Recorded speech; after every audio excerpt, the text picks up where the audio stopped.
Salut, c'est Alyosha. Bienvenue dans Vision.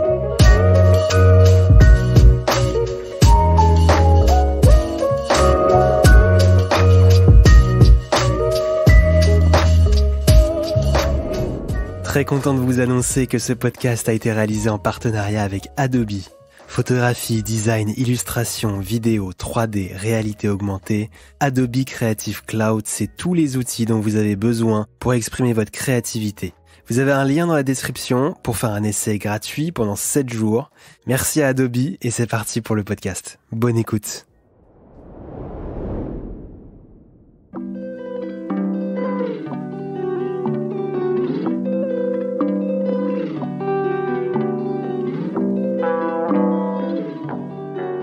La photo que je veux décrire, c'est la photo qui représente mes 4 frères.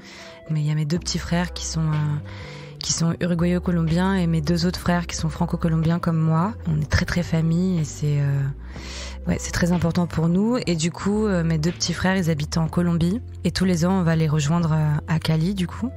Et là, c'est une photo qui a été prise 2-3 minutes avant qu'on parte à l'aéroport direction la France. Donc c'est un câlin d'adieu jusqu'à la prochaine fois. Et dans la photo, on voit du coup mes 4 frères qui sont en train de se faire un câlin, qui sont très proches, très mélangés. Il y a beaucoup les couleurs de la peau pour moi qui sont présentes et qui sont souvent présentes dans mes photos. C'est marrant, j'ai jamais décrit une photo comme ça. Je la trouve très picturale en fait, c'est souvent ça qui m'intéresse, je la trouve presque organique. En fait, je dis souvent que mes frères, c'est mes poumons. Et bizarrement, dans la photo, moi, c'est un peu ça que je vois. C'est comme si je pouvais dessiner 2 poumons. Voilà comment je décrirais la photo.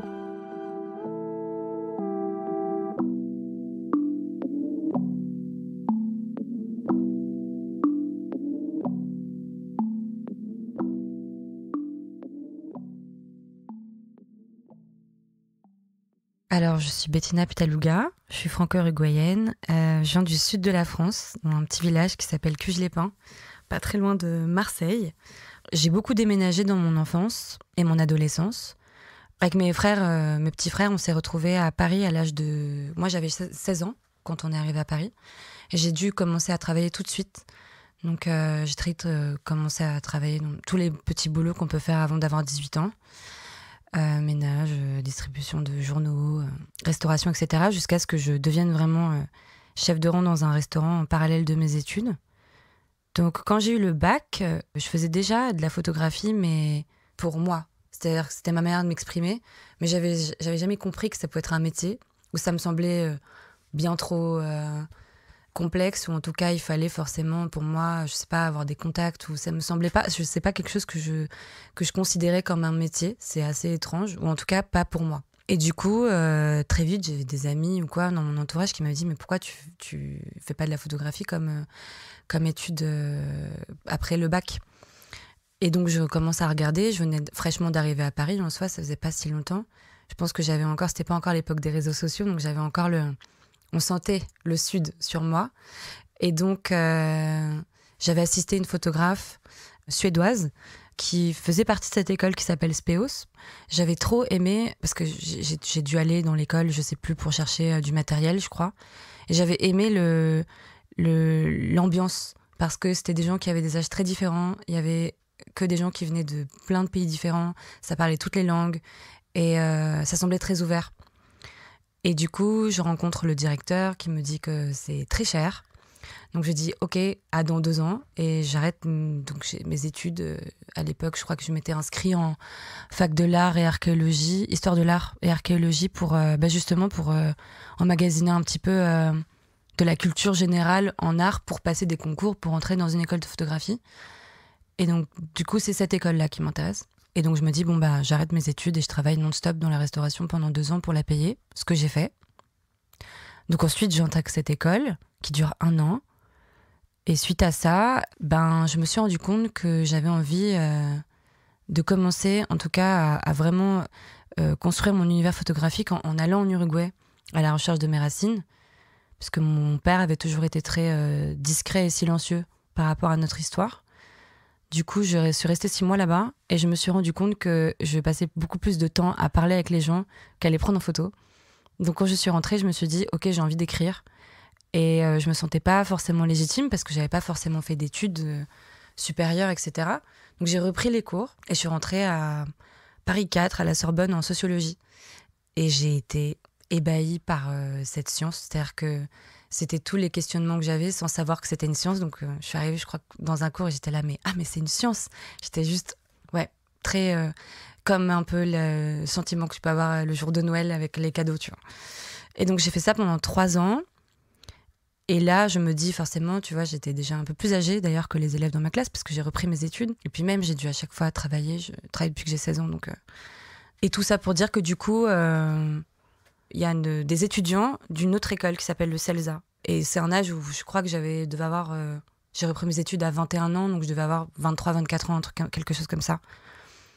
Et je me dis, qu'est-ce que je vais faire de ma vie en fait, enfin, je veux dire, je fais des photos, j'étudie la sociologie, mais...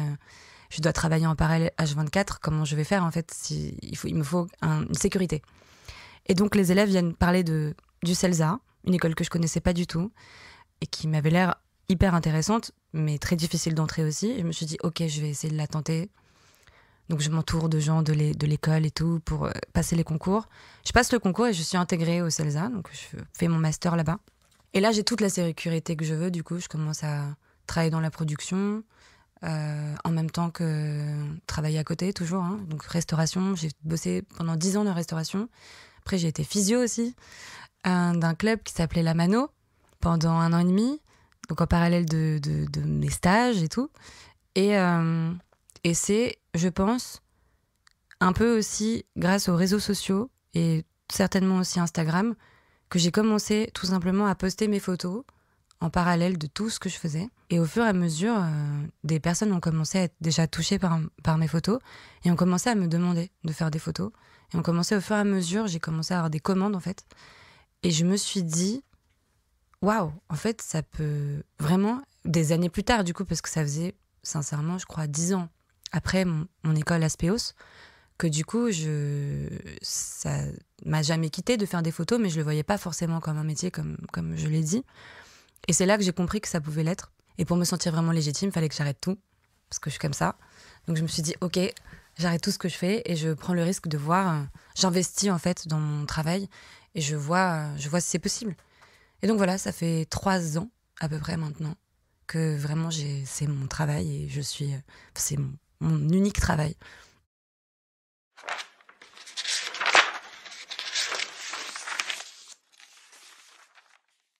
Mon premier souvenir, tu vois, j'avais jamais pensé à le décrire de manière avec les sens, mais je crois que c'est le toucher. Mon premier souvenir, c'est donc mon oncle qui me donne un de ses anciens appareils photo et qui vraiment me le donne dans les mains. Et je me rappelle prendre l'objet et du coup ne pas du tout savoir ce que c'est, ça, je crois, hein, en tout cas, n'en avoir jamais vraiment touché un de près comme ça et encore moins en avoir un pour moi.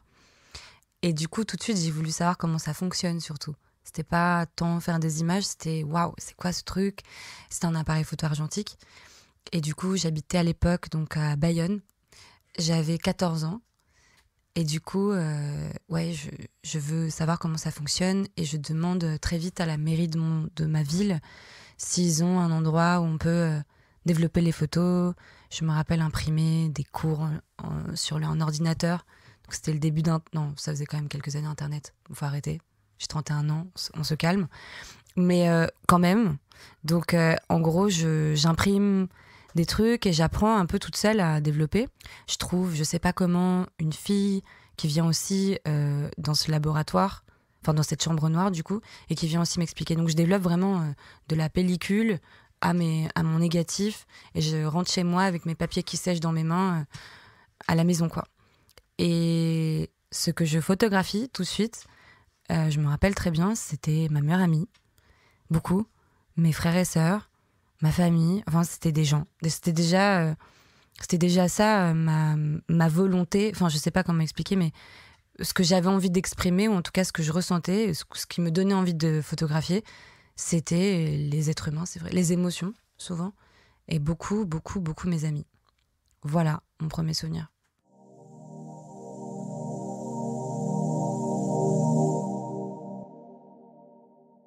En fait, ma manière de photographier, elle est très instinctive et elle est ce que je suis. Et donc forcément, je pense que mon évolution, elle est de pair avec ce que je traverse. Et je pense que j'ai appris à avoir confiance en moi, peut-être, et qu'au fur et à mesure de mon travail, ça se ressent que je suis peut-être, en tout cas moi c'est ce que je vis, c'est que je suis au plus proche de ce que je peux ressentir, exprimer avec un moyen. C'est-à-dire que j'ai, je pense, trouvé en tout cas le moyen qui me permet d'exprimer exactement ce que je ressens et de pouvoir le partager. Et oui, forcément, l'évolution, elle est technique aussi, c'est-à-dire que j'ai appris le tirage couleur, j'ai appris à pouvoir être plus proche des couleurs que je voyais, ou que je vois en tout cas, et des lumières aussi. Donc oui, je pense qu'elle est... c'était très instinctif chez moi et que j'ai appris au fur et à mesure du temps à de la technique que j'avais pas forcément. Et que heureusement, je suis bien entourée et qu'il y a beaucoup de personnes qui m'ont aussi aidée et qui m'ont beaucoup conseillé et qui m'ont dit, tu vois, je sais pas moi, une cellule, ça va être plus simple pour toi si tu veux calculer la lumière, ce genre de choses qui, moi, j'en avais rien à foutre en fait. J'avais juste envie de faire des photos de ce que je ressentais. Donc, du coup, je trouve que j'ai eu la chance d'être extrêmement bien entourée et de pouvoir au mieux aujourd'hui exprimer ce que je ressens.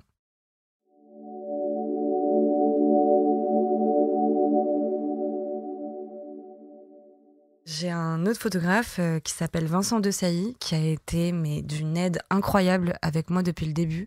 C'est lui qui m'a initiée au moyen format même. Je ne travaille qu'avec des moyens formats maintenant. Au début, je travaillais au 35 mm ou avec d'autres appareils photo déjà pour des soucis financiers. Et en fait, un jour, il m'a prêté ces appareils. Donc, je partais en Uruguay voir ma famille. Il m'a dit, tiens, essaye ça. Je pense que tu vas aimer. Et il avait raison, quoi. Je suis rentrée, j'ai dit, non, mais c'est même pas que j'aime. C'est que c'est exactement ce que je ressens. Donc, c'est trop bien. Du coup, lui, il m'aide beaucoup. Ouais, je l'ai appelé le pauvre. Bon, maintenant, ça va.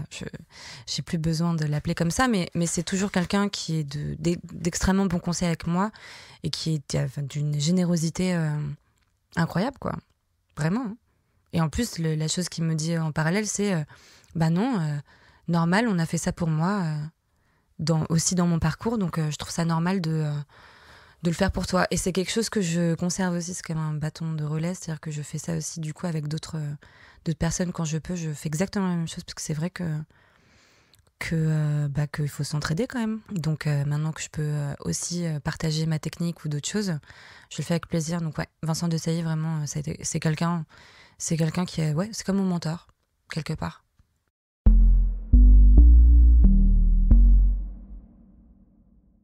Donc le cinéma est très très important et m'inspire énormément, je pense.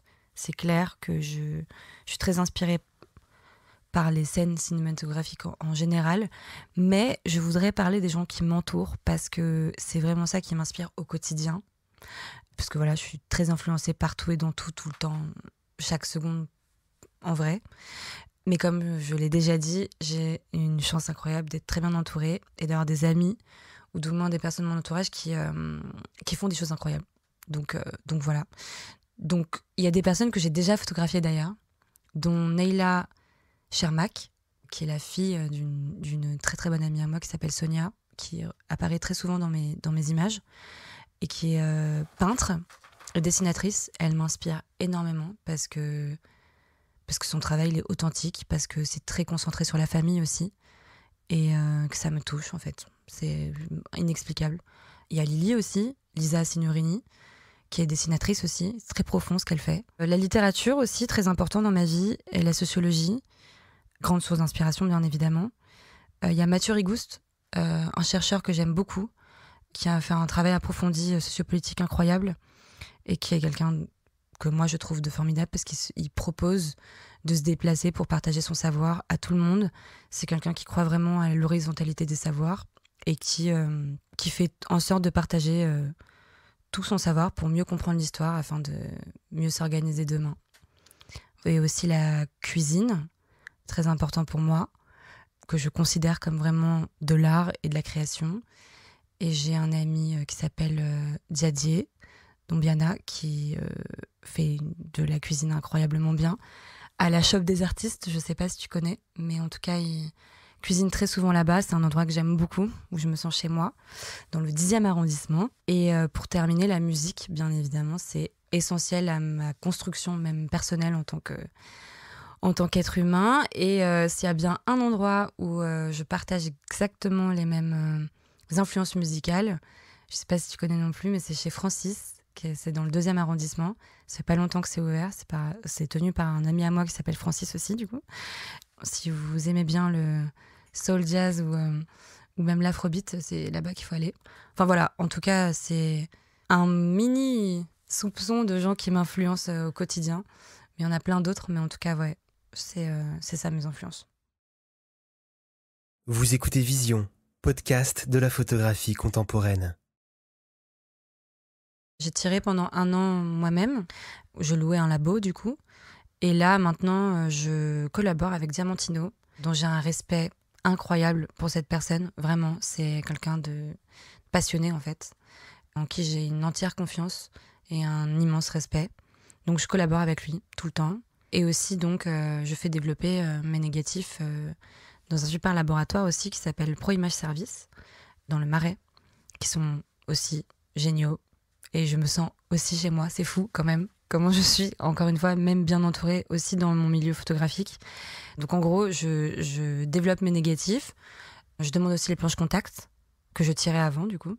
Je les ramène chez moi, je les scanne ici, je choisis mes images, ou en tout cas j'envoie ma sélection.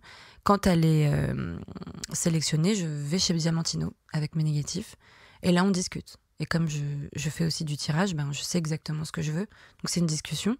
C'est quelqu'un qui connaît mon travail, bien sûr. Et donc voilà, donc je collabore avec lui pour plein de choses, parce que j'ai aussi une galeriste qui s'occupe de mon travail. Donc je collabore avec lui autant pour mes expositions que pour mes photos, pour n'importe quelle commande en fait. Je pense que déjà il y a un souci de qualité. Pour moi, ça n'a rien à voir. Il y a un grain particulier. Et surtout, avec le tirage aussi, il y a une réalité et une texture, je trouve, en tout cas qui, pour moi, est beaucoup plus proche de la réalité, de ce que j'ai vécu, autant dans les couleurs que dans les lumières, parce qu'en fait, t'es pas limité, en fait, quelque part. C'est comme de la peinture, c'est-à-dire que c'est comme si tu partais d'un fichier vierge, quelque part, et que tu venais donner de la couleur. Après, moi, ce qui m'intéresse, c'est être au plus proche de ce que j'ai vécu, encore une fois. C'est comme si, avec le tirage, j'arrivais à dire, putain, c'est ça que j'ai vu. Tout simplement. Moi, c'est vraiment ça, l'important pour moi, bizarrement, dans ma manière d'exprimer, c'est d'être au plus proche de ce que j'ai vécu, pour le partager. Voilà. Je sais pas pourquoi, mais en tout cas, c'est comme ça. Donc, l'argentique me donne tout ça, mais aussi le rapport au temps dans l'argentique, je le trouve génial. C'est-à-dire que, même avec l'autre, quand je le photographie, finalement, il y a une forme de confiance qui doit s'opérer, dans le sens où je peux pas lui montrer les photos tout de suite, il y a un temps, autant pour moi que pour l'autre, dans voilà, le temps d'attente, qui moi aussi m'aide, parce que c'est pas la même chose. Faire des photos, la prise de vue n'a rien à voir avec ensuite la sensation ou le ressenti que tu peux avoir sur l'image, et encore rien à voir quand tu dois faire aussi le choix dans une sélection qui comprend peut-être plus d'une image. Donc tout ça, ce temps-là m'aide beaucoup, en tout cas est parfait pour moi en tout cas, dans tout mon processus de réalisation finalement, autant de la prise de vue jusqu'à l'édit final, disons. Et pareil, je crois que je suis quelqu'un de très manuel et très palpable. J'aime que ça existe en fait. Tu vois, j'ai plein de classeurs avec mes négatifs, mes tirages dans les boîtes. C'est réel en fait. Et ça, en tout cas, chez moi, c'est très rassurant. Même un livre, tu vois, j'ai besoin de le toucher, j'ai besoin de la musique, j'aime la vivre, j'aime aller à des concerts. C'est pareil, je suis physique comme personne, voilà. Je suis latino, quoi, tu vois. Bah, je pense que l'argentique m'aide aussi là-dessus.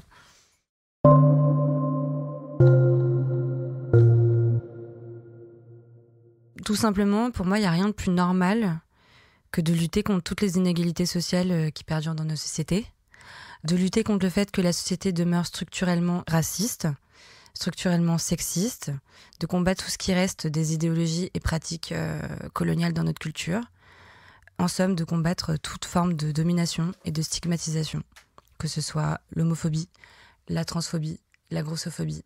Et je trouve ça normal. Pour moi, c'est très normal, en fait. Il n'y a rien d'extraordinaire dans le fait de dire ça, surtout aujourd'hui. Jusqu'à ce que tout le monde puisse avoir la possibilité, par exemple, de s'identifier dans les médias. Et que comme je suis quelqu'un d'entière, bah forcément, mon engagement, il est entier. Et donc, forcément, il est indissociable de mon travail.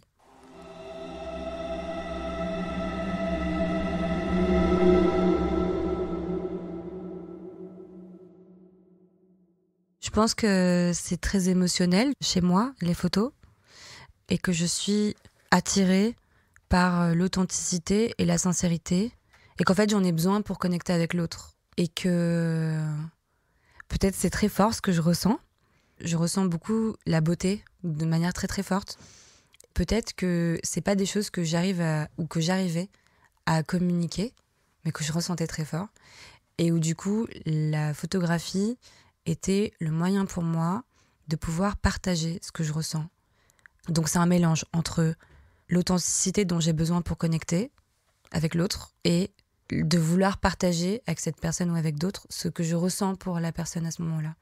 Que ce soit la beauté de son épaule, l'amour qu'elle lui porte, ou un geste tendre, je sais pas, il y a trop de trucs qui m'émeut tout le temps. Et finalement, c'est comme si j'avais envie de dire « Attends, regarde ce que j'ai ressenti, tu vois ?» Et sans pouvoir le dire ou le décrire. Enfin, ouais, voilà, tout simplement. J'avais pas forcément les mots pour l'exprimer. Et en fait, j'ai vu qu'avec l'appareil photo, je pouvais tout simplement partager ça. Donc oui, c'est très concentré sur les êtres humains, effectivement. Parce que c'est marrant, je m'étais jamais vraiment posé pourquoi les êtres humains et pas autre chose. Parce qu'en fait, les émotions, tu les as dans tout. Mais je pense que c'est ce qui m'anime, ça c'est sûr.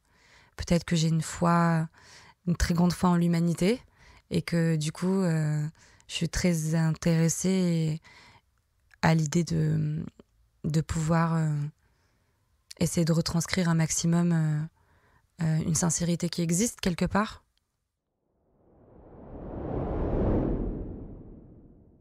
J'interagis avec mes modèles avec une très très grande bienveillance, c'est très important pour moi. Autant que, comme je le disais, si je connecte que par authenticité, bien évidemment, ça veut dire que ça se fait dans une grande confiance à chaque fois. Qu'importe la personne, je veux dire, parfois, c'est des shoots où j'ai que 5 minutes avec la personne, bien évidemment. Mais je fais mon maximum pour pouvoir connecter avec l'autre, même ces 2 secondes, et créer quelque chose... c'est clair que non, il n'y a pas de rapport de... Je ne vais pas diriger l'autre, ou en tout cas, je vais toujours aller dans ce que l'autre veut donner, jamais l'inverse. Les seules directions que je peux donner, elles sont dans ma fascination pour la lumière. Donc je vais être là, attends, là c'est trop beau, ou va plus vers la lumière, que c'est exactement ça qui m'intéresse, mais ça va jamais être... Bien évidemment, je vais jamais forcer personne. Et surtout, toujours très important pour moi quand je le peux, ou en tout cas quand c'est ma maîtrise à moi, toujours très important pour moi que l'autre d'abord regarde les images et les valide. Je n'utiliserai jamais une image qui n'est pas validée par quelqu'un. C'est impossible pour moi. Donc c'est jusque-là que ça va ma bienveillance. Je peux vraiment me sentir aussi légitime d'installer un rapport de confiance. Parce que pour moi, il est jusqu'à la fin. C'est-à-dire que c'est d'abord son image avant d'être la mienne. Mais c'est évident pour moi. C'est c'est elle qui me donne et moi je suis juste là pour mettre en lumière quelque part ce qu'elle me donne ou ce que je ressens de ce qu'elle me donne en tout cas. Mais on est ensemble, voilà, c'est un échange.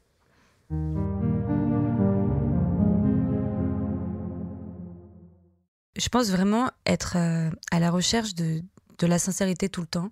Je suis hyper chiante avec ça, d'ailleurs, avec tout le monde. Je comprends pas le mensonge, c'est un langage pour moi qui est compliqué.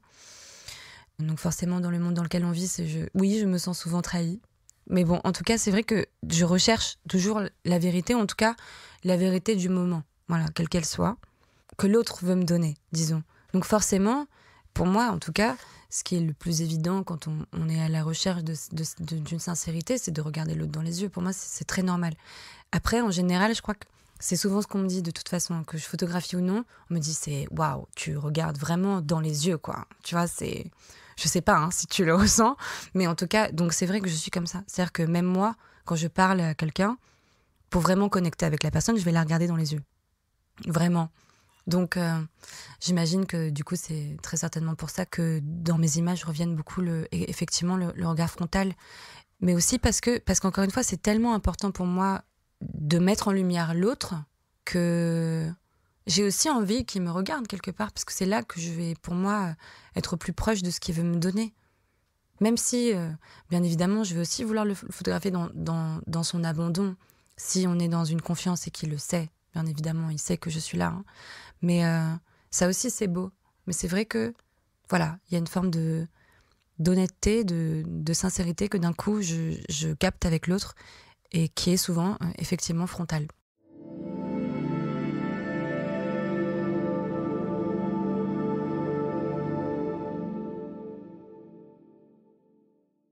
Si je peux me permettre de choisir, j'aimerais parler d'une commande qui n'est pas encore sortie d'ailleurs, qui est pour un magazine qui s'appelle Boycott Magazine, un magazine de mode. J'aimerais parler de ça parce que c'est un peu ce que je veux faire dans la mode, en fait. Je suis trop contente d'avoir cette possibilité aujourd'hui et finalement cette confiance aussi de magazine ou autre dans le choix, par exemple, du casting. Parce que très souvent, généralement, ce qui revient, en tout cas dans les commandes qu'on me propose, c'est... parce que je poste beaucoup d'images de mes amis surtout, en fait, des gens qui m'entourent. Normal, en fait, comme je te l'ai dit tout à l'heure, je photographie beaucoup ma famille, mes amis. Donc ils sont là toujours à me dire « Ouais, t'as déjà un grand casting autour de toi, on te fait confiance. » Donc moi, je suis là « Yes, super, je vais pouvoir faire des trucs. » Et du coup, c'est très important pour moi que les choses, elles ont du sens. Quand c'est pas... juste prendre un portrait de quelqu'un ou qu'il y a sa sincérité. Si c'est pour venir, par exemple, tout simplement là, illustrer des vêtements, eh ben, j'ai besoin qu'il y ait un sens derrière, beaucoup plus profond. C'est-à-dire que même moi, demain, je regarde un magazine de mode, en fait, j'ai envie de savoir qui c'est, la personne aussi. J'ai envie de me dire, tiens, elle a un truc, elle dégage un truc particulier. J'ai pas envie... qu'elle n'existe pas, en fait. C'est aussi une de mes luttes, c'est-à-dire que moi, je supporte pas l'objectivisation des individus. Donc, quand la personne, elle est juste là pour habiller, qu'on sent qu'elle est juste objectifiée, ça me gave, enfin, ça me met en colère, en fait. Donc, du coup, forcément, je veux faire l'antithèse de ça dans la mode. Et donc, ce magazine me dit, en gros, full carte blanche, tu fais ce que tu veux. Et je me dis, au lieu de prendre des gens comme ça, sous prétexte que ils sont beaux, enfin, tu vois. Je me dis, j'ai tellement d'amis qui font des trucs incroyables que j'ai contacté une amie à moi qui s'appelle Alexia Fiasco, qui est une photographe d'ailleurs, très bonne photographe, qui en fait fait partie d'une association qui s'appelle Angela Davis à Tremblay et qui, en fait, elle aide tous les jeunes tremblaysiens qui viennent donc dans cette association et elle met en œuvre leurs projets, qu'ils soient artistiques ou sociaux. Et du coup, elle a une équipe de jeunes incroyables, je sais pas combien ils sont, et je me suis dit, c'est eux que je vais aller prendre en photo. Je sais pas qui c'était ou quoi, mais elle m'a fait tellement parler de son projet que je me suis dit, quoi qu'il arrive, c'est eux que je vais prendre en photo. J'appelle Nathaniel, il s'appelle, le mec du magazine, je lui propose ça, je lui dis voilà, donc comme je viens de l'expliquer, il me dit ok. Et je lui dis, mais j'ai une petite requête, je veux bien qu'on les photographie, mais est-ce que c'est possible de laisser la place à du texte pour que chacun puisse exprimer son projet? Et il m'a dit ok. Et donc là, j'ai dit ok, on y va. Et du coup, on est parti à Tremblay avec une styliste qui a ramené plein de fringues avec des marques, Yves Saint Laurent, tout ça, Dior et tout. Et du coup, c'était super drôle, même si c'était, voilà, shoot hyper bancal, dans Tremblay, pas de, tu vois, les conditions météorologiques comme on pouvait, beaucoup de jeunes à prendre en photo, etc. Mais c'était incroyable. C'était incroyable parce que c'est ça que je veux faire, en fait. C'est le parfait combo pour moi pour me sentir en symbiose, finalement, avec la mode. Parce que la mode est très politique pour moi. C'est très, très politique. Donc, très important comme décision. C'est-à-dire que je vais pas dire oui à tout. Pour le reportage, je peux comprendre, suivant les portraits, etc. Même si je partage pas forcément les convictions, etc. Je suis juste là pour dresser le portrait. Mais la mode, c'est super politique pour moi. C'est des représentations qui sont très importantes. Et encore une fois, le souci d'identification qui aussi, pour moi, est très important. Donc voilà, donc j'ai hâte que ça sorte. Ça sort là, bientôt d'ailleurs, ce mois-ci, je pense. Mais en tout cas, c'est vers ça que je tends dans la mode. Je veux mettre qu'en lumière des personnes qui ont des choses à dire.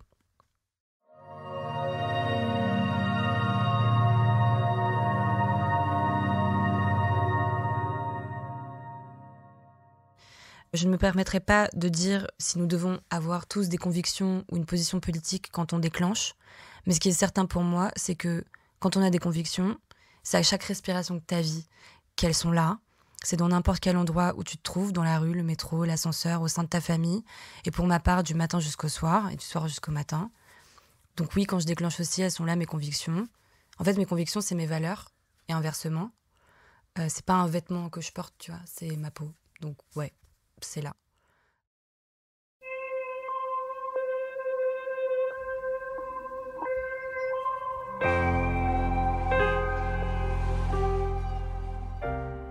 Je ne saurais jamais expliquer comment se créent mes compositions. C'est instinctif chez moi, je te jure.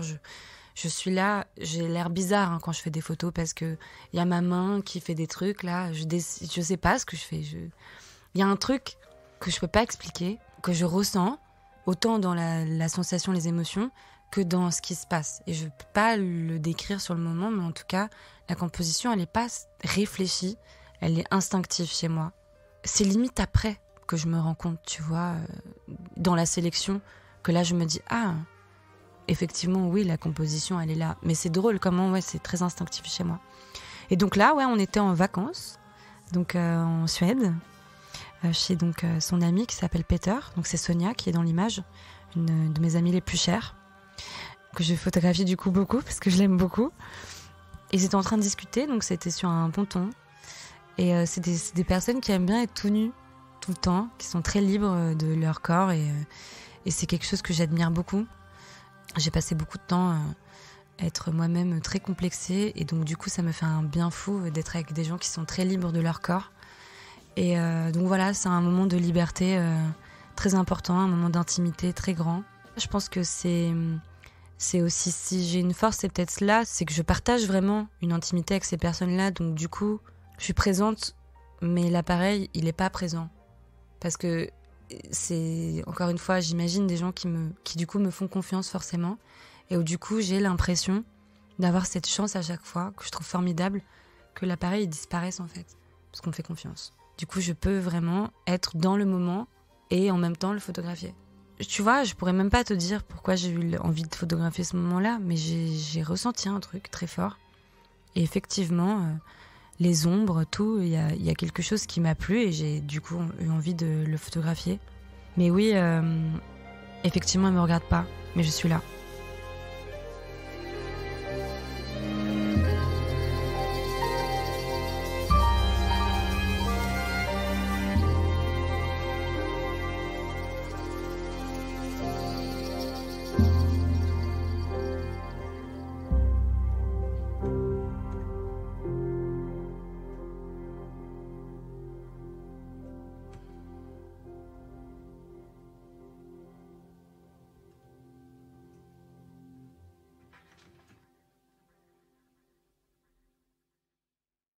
L'expo s'appelle Nude, c'est organisé par Photographiska.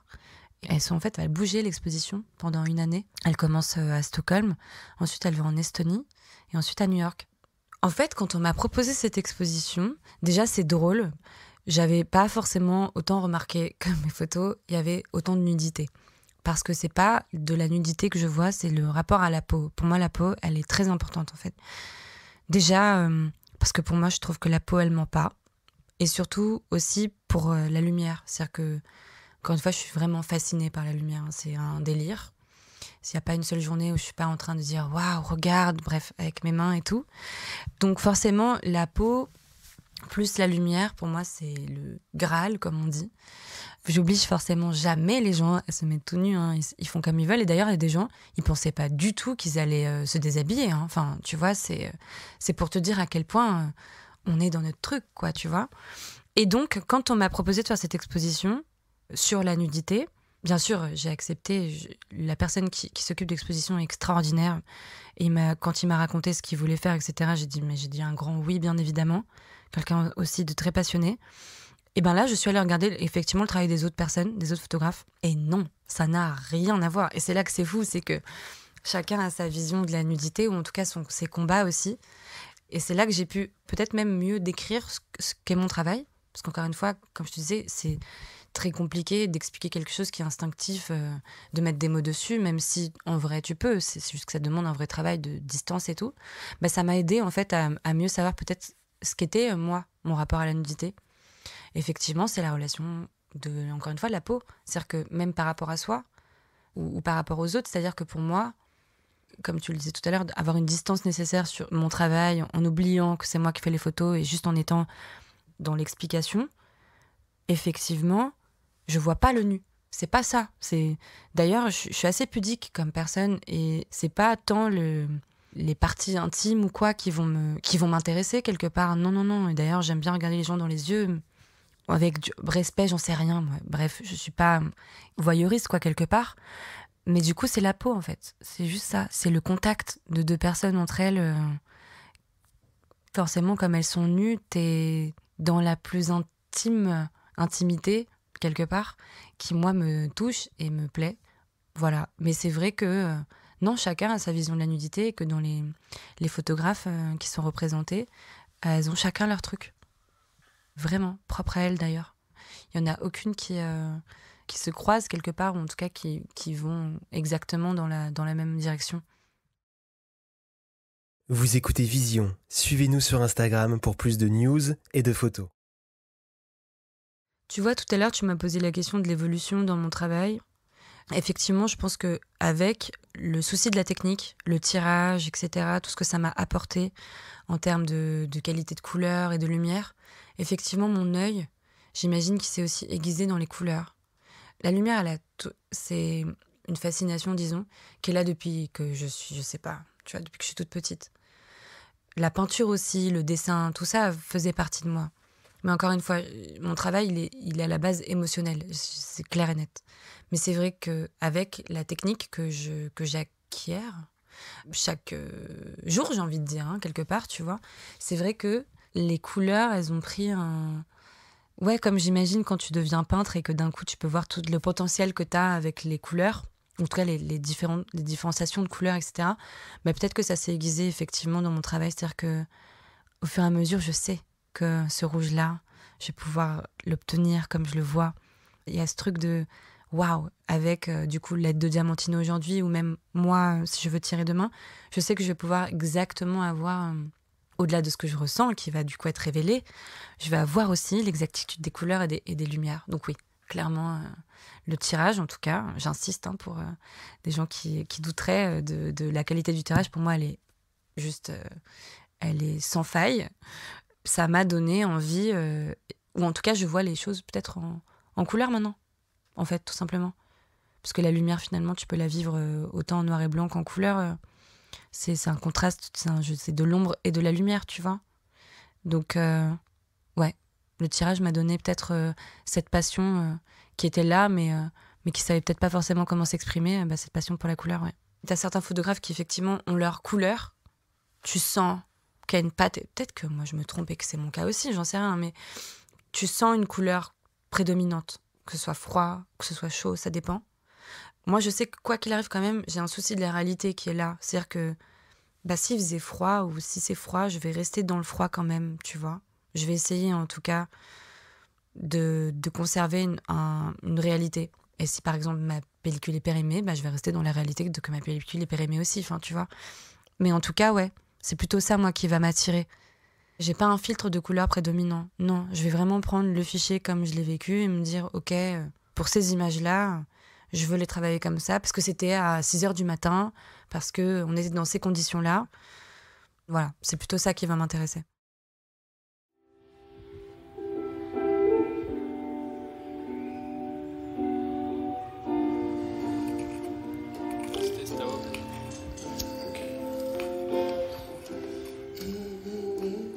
Il y a du soleil, il fait doux. En général, c'est l'aube ou le moment du coucher du soleil. Ça, c'est mes moments préférés quand je peux choisir. Parce que déjà, c'est un moment qui dure pas longtemps. Mais c'est surtout que du coup, c'est très très doux. Et c'est très chaud. C'est vrai que c'est chaud.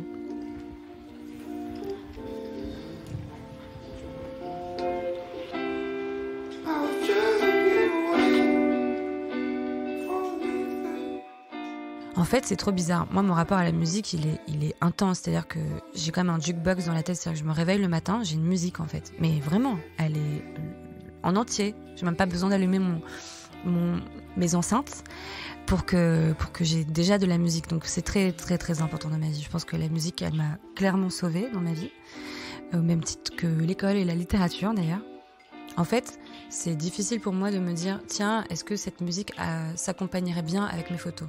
Mais comme je pars du principe que mes photos, ça fait partie de moi, si je devais dire mes influences musicales, là oui, c'est jazz, blues, soul à 200%. Et bon, je sais pas si c'était sur Spotify, mais j'ai une playlist que j'ai fait pour une amie à moi qui s'appelle Jessie. Et donc j'ai une playlist sur Spotify qui s'appelle Soul for Jessie, je crois, ouais. Et il y a toutes mes influences musicales dedans. Il y a Sade, All Green, Muddy Waters, Barry Biggs, Prince, Bill Withers, plein.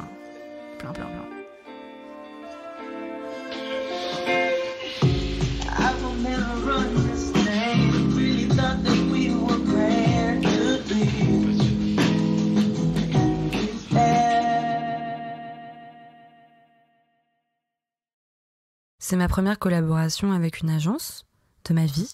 C'est une agence internationale, Rocket Science, qui représente 8 photographes, je crois, un peu partout dans le monde. Je suis la seule, française représentée. Et c'est son positionnement surtout qui m'a plu quand ils sont venus me voir. Ils ont un positionnement vraiment éthique, engagé. On s'est compris dans les valeurs qu'on partageait. Et c'est vraiment celle qui dans toutes les propositions que j'avais à ce moment-là, où j'ai l'impression qu'on s'adressait vraiment à moi. On me demandait pas de m'adapter. On m'a pas dit non mais tu sais, pour certains clients, peut-être il va falloir t'adapter à certaines, tu vois, mettre un peu tes convictions de côté. Là non, j'ai été face à une agence qui m'a dit tu veux aller où en fait ? Quand elle est venue me voir, vraiment son discours c'était je suis avec toi, je veux aller dans ta direction en fait. Et c'est vrai que j'ai peut-être eu la chance quelque part de commencer la photographie pas si jeune que ça en tant que métier, et où mes convictions étaient déjà fortes et là, et je savais déjà comment les exprimer. J'avais déjà finalement construit mon identité en tant que photographe avant que je travaille avec des clients ou que je travaille avec un agent, et où ça me permettait aussi d'avoir cette liberté-là de dire non, je sais ce que je veux faire et surtout ce que je ne veux pas faire. Voilà, c'est une agence qui m'a compris là-dessus et qui m'a dit on ira dans la direction que tu veux, et qui m'a jamais demandé, ne serait-ce qu'au début, une quelconque forme d'adaptation par rapport à mes convictions. Ça, c'est pas possible.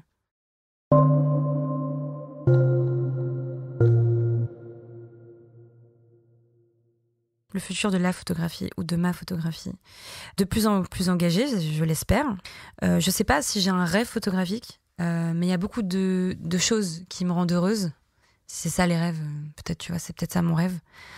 Et je pense que de pouvoir partager ma passion, c'est un vrai bonheur, que ce soit avec mes proches, c'est-à-dire de pouvoir les mettre en lumière, de pouvoir les embarquer même avec moi dans des projets.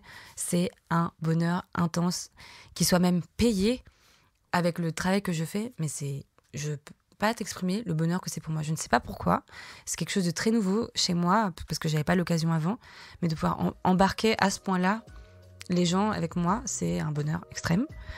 Et mon but, ou je sais pas, c'est peut-être mon rêve dans la vie, finalement c'est ça, c'est qu'on s'élève ensemble, que dans nos projets, autant que dans l'amour qu'on se donne.